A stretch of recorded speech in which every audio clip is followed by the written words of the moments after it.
दोस्तों भी कुछ दिन पहले तक ना चीन को पूरा एशिया का नेता बनने का ना धुन सवार हो गया था और इसी का परिणाम था ना कि चीन उसमें इतना ज्यादा अंधा हो गया था ना कि चाहे समुद्र हो चाहे जमीन हो कहीं भी वो अतिक्रमण करने से पीछे नहीं हटता था और जहां पर वो दुनिया को खुल्लम खुल्ला बता सके कि पूरा एशिया का नेता मैं हूं, मैं जो चाहे वो कर सकता हूं और जो किसी के नियंत्रण में नहीं आता वो सब के सब चाइना का है। लेकिन उसकी ये जुनून वहीं पर पानी पानी हो जाता था ना जब उसका हित भारत से टकराता था। भारत हर मोर्चे पर चीन के हर अतिक्रमण का इतना खुल्लम खुल्ला जवाब दिया कि चीन का ये सपना ही टूट गया कि वो एशिया का नेता बन सकता है। चाहे कुछ दिन पहले डोकलाम की बात हो जो समझ लीजिए भारत में था भी नहीं और चीन उसके वहां पर ऐसे निर्माण कर रहा था जिससे भारत को नुकसान पहुंच सके। भारत ने अपनी सैन्य ताकत से चीनी सैनिकों को खदेड़ दिया और अभी हिंद महासागर में भी कई कई जगह चीनी जहाजों को भारतीय जो नेवी है खदेड़ चुकी है। तो अब चीन तो भैया मान चुका है कि बस यार अब एशिया का मैं नेता नहीं बन सकता और भारत के रहते हुए तो गलती से भी नहीं और चीन का सपना टूट चुका है। और शुरू में चीन नहीं मानता था लेकिन अब चीन भी इसे मानने लगा है। लेकिन आज मैं बात चीन की नहीं करूंगा, एक और विश्व का ऐसा देश है ना जिसको एशिया का नहीं पूरे विश्व का नेता बनने का शौक चढ़ा है और वो देश नेता एक्चुअल में था भी, लेकिन अभी वो देश नेता बनने का जुनून में इतना ज्यादा अंधा हो गया है कि किसी भी देश पर दबाव बनाने से पीछे नहीं हटता कि मुझे नेता मानो। और दोस्तों उस देश का नाम है यूएसए, संयुक्त राष्ट्र अमेरिका, जिसे हम लोग शॉर्ट में अमेरिका कहा करते हैं। दोस्तों वैसे तो अमेरिका शुरू से ही पूरे विश्व का एक नेतृत्व करता ही था और सबसे ताकतवर देश था, लेकिन जब से 20 जनवरी 2025 को अमेरिकी राष्ट्रपति डोनाल्ड ट्रंप राष्ट्रपति पद की शपथ लिए तब से उन्होंने एक नारा दिया, मेक अमेरिका ग्रेट अगेन, और जिसे शॉर्ट में मागा कहते हैं। और मागा के नारा के कारण पूरे विश्व में जबरदस्ती प्रेशर देकर ये मनवाने की कोशिश करते हैं कि मैं विश्व का नेता ही नहीं हूं, अब मुझे विश्व का राजा मानो। और इसको लेकर अमेरिका पूरे देशों पर बहुत ही ज्यादा गंदे तरीके से टैरिफ लगाते गया। अमेरिका बस सिर्फ उसकी जो चापलूसी करता है वो देश ब्रिटेन, उस पर केवल 10% टैरिफ लगाया है, उसको छोड़कर चाहे जापान हो चाहे कोई भी देश हो सब पर 15% कम से कम टैरिफ लगाया है। और इसके ये सब तो ठीक था, लेकिन अमेरिका की घमंड की जो तलवार है ना भारत में आकर टूट गया और इससे अमेरिका झल्ला गया कि मेरे पूरे विश्व का विजय रथ को भारत कैसे रोक दिया। भारत एक ऐसा देश है ना जो अमेरिका का घमंड और मनमानी को नहीं माना और इसके एवज में भारत पर 25% टैरिफ लगाया। और यही नहीं, भारत के कारण ही, केवल भारत के कारण अमेरिका ये घोषणा कर दिया कि जो देश रसिया से व्यापार करेगा उसके ऊपर 500% का टैरिफ लगाऊंगा। और विश्व में केवल 2 ही देश है जो मुख्य रूप से रसिया से व्यापार करते हैं, एक है चाइना और एक है भारत।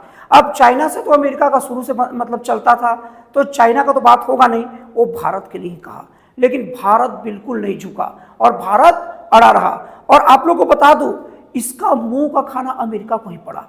और अमेरिका केवल टैरिफ ही लगाकर नहीं, अभी भारत पर जब पहलगाम हमला हुआ था, पाकिस्तान के द्वारा किया गया था, और उस पाकिस्तान के द्वारा हमले के बाद भारत जो ऑपरेशन सिंदूर चलाया, तो उसके बाद केवल भारत का मुंह चिराने के लिए अमेरिकी राष्ट्रपति डोनाल्ड ट्रंप, जिसको कोई वो भी बोलते नहीं, उसको वो भी नहीं पूछता, नाम नहीं लेना चाहता, जो पाकिस्तान का जो आसिफ मुनीर है, अब आप लोग समझ जाइए, उसको वो भी नहीं पूछना का मतलब कौन, वो नहीं पूछता, उसको अपने घर में लंच करा रहा था। क्यों करा रहा था?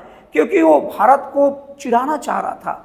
लेकिन जब आप किसी को चिढ़ाना चाहे और वो ना चिढ़े तो आप और आग बबूला हो जाते हैं। अब अमेरिका वही काम कर रहा है, भारत को चिढ़ाने की कोशिश कर रहा है, लेकिन भारत चिढ़ा नहीं और आग बबूला हो गया। तो अब अमेरिका पाकिस्तान के साथ तेल समझौता करने लग गया।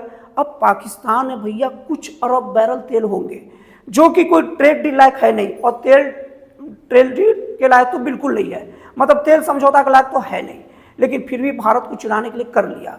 लेकिन भारत उससे भी नहीं चिढ़ा।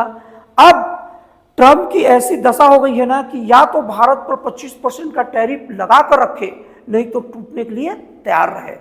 और भारत ये बात जानता है, भारत को हालांकि 25% टैरिफ से ऐसा नहीं कि भारत को नुकसान नहीं है, भारत को नुकसान है, लेकिन भारत ये बात जानता है कि मेरे से ज्यादा नुकसान अमेरिका को है।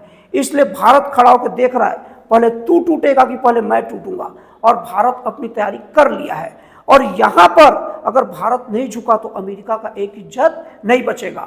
और अभी मैं आप लोग को बता रहा हूँ कि ये जो 25% जो अमेरिका टैक्स लगाया भारत पर, उसमें अमेरिका को क्या क्या नुकसान होगा। दोस्तों, एक SBI एक संगठन है जो सर्वे करता है, उसके अनुसार से अगर अमेरिका 25% भारतीय सामानों पर टैरिफ बरकरार रखती है तो अमेरिका के हर नागरिक पर अतिरिक्त $2400 खर्च बढ़ेगा, हर नागरिक पर।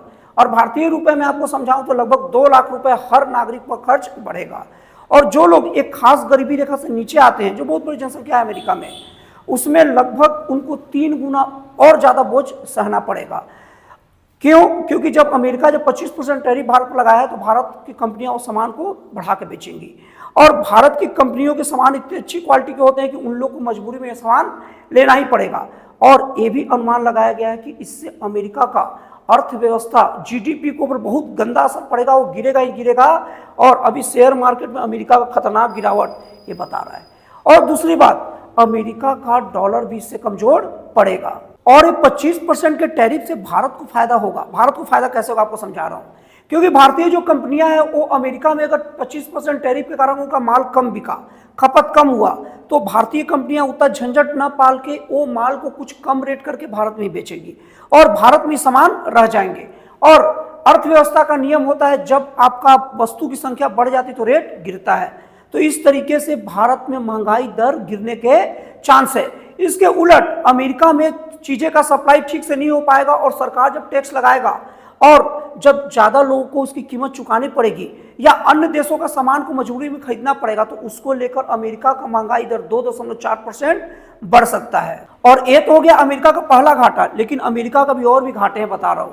अमेरिका का अभी F-35 जो डील था भारत के साथ, मतलब बेचने का, और भारत सरकार इसे खरीदने के लिए मतलब बात भी कर रहा था, लेकिन अभी हो क्या रहा था ना, अभी अमेरिका का जो फ्लाइट है ना, केरला तट पर आके भारतीय मतलब सिस्टम के द्वारा लॉक कर लिया गया। अब वो टस न मस हुआ, पूरा दुनिया परेशान है, पूरा दुनिया एकदम गौर से देख रहा है कि भारत का डिफेंस सिस्टम कितना तगड़ा है कि अमेरिका का ऐसा जहाज जो पूरे डिफेंस सिस्टम तोड़ने के लिए मशहूर था, वो भारत के ट्रैप में फंस गया। अब भारत सरकार अब मनाही करने वाला था और उसके बाद में बहुत सारे अमेरिकी लड़ाकू विमान जो लड़ाई करेंगे वो अपने आप भी हवा में ब्लास्ट हो जा रहा है। अभी 2-3 दिन पहले की बात है, अभी एक अमेरिका का लड़ाकू विमान हवा में जल गया।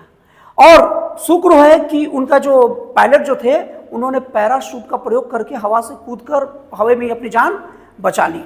तो इस तरीके से भारत F-35 के लिए मना करने ही वाला था, लेकिन ये मौका अमेरिका दे दिया और भारत इसी टनाटनी में बोल दिया कि मेरे को नहीं खरीदना है। वैसे आज नहीं तो कल मना करते हैं इसके लिए, और पूरे विश्व में मैसेज भी जाएगा कि भारत अगर इसको नहीं खरीद रहा तो कुछ तो कमी है। तो अमेरिका को इसका भी बहुत ही ज़्यादा घातक कीमत चुकाना पड़ेगा, क्योंकि अमेरिका का कमाई का बहुत बड़ा साधन विदेशों से को बेचे जाने वाला ये सब लड़ाकू विमान होते हैं। तो दोस्तों, इस तरीके से अमेरिका 25% टैरिफ का जो वो लगा कर रखा है, मतलब धुन लगा के रखा है और भारत को नीचा दिखाना चाह रहा है, क्योंकि विश्व में उसके विजय रथ को भारत जो पकड़ लिया है और उसके लिए जितना फड़फड़ा रहा है ना, निश्चित तौर पर अमेरिका को नुकसान पहुंचाएगा। और जैसे चाइना का सपना टूट गया भारत के सामने आकर एशिया का नेता बनने का, वैसे ही अमेरिका का सपना भी टूट जाएगा पूरे विश्व का भारत के सामने नेता बनने का। तो दोस्तों, आपको ये जानकारी कैसा लगा कमेंट करके जरूर बताइएगा, और इसका एनालिसिस कैसा लगा ये भी बताइएगा। तो फिर मिलते हैं अगली वीडियो में एक जन कल्याणकारी और एक राष्ट्रवाद से प्रेरित नए विचारों के साथ।